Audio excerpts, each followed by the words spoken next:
অবৈধ ডাম্পাৰৰ বিৰুদ্ধে অভিযান চলিছিল আজি হাজো বন বিভাগৰ কি কি জব্দ কৰা হৈছে? হয়, আজি আমাৰ নৰ্থ কামৰূপ ডিভিজনৰ ডিএফঅ ছাৰ চানিদেউ ইন্দ্ৰদেউ চৌধুৰী তেখেতে আমাক জনাইছিলে যে তাতে অবৈধভাৱে খনন চলি আছে আৰু তেখেতে নিজেও ফিল্ডত আহি বৰ্তমান মই হাজো ৰেঞ্জাৰ প্ৰাঞ্জল বৰ্মন আৰু সিদ্ধাৰ্থ পেগু শিলা ৰেঞ্জাৰ আমি সকলোৱে তাতে গৈ পেলাই অভিযান চলাই তাতে এখন ফকলেণ্ড 2খন জেচিবি আৰু 8খন ডাম্পাৰ চিজ কৰিবলৈ সক্ষম হ'লোঁ আৰু আমাৰ এই অভিযানটোত বহু বেলেগ অফিচাৰ বেলেগ ডিপাৰ্টমেণ্টৰ অফিচাৰেও সহায় কৰিছিলে আমাৰ Krishnesha Bora ma'am assistant commissioner Punam Pegu ma'am additional SP আৰু দদৰা IC আৰু হাজো OC নৱজিত নাথ তেখেতে সকলোৱে এই অভিযানত আমাক মানে সহায় আগবঢ়াইছিলে যাৰ ফলত এই অভিযানটো সফলে হ'ল আৰু সম্পন্ন হ'ল।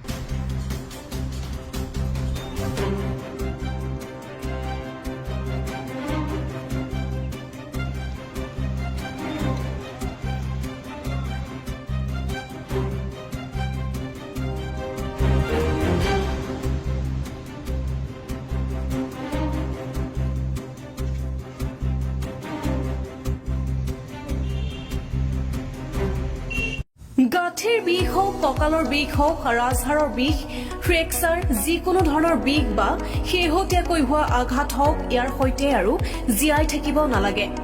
বিষে আপোনাৰ জীৱন নিয়ন্ত্ৰণ কৰিবলৈ নিদিব।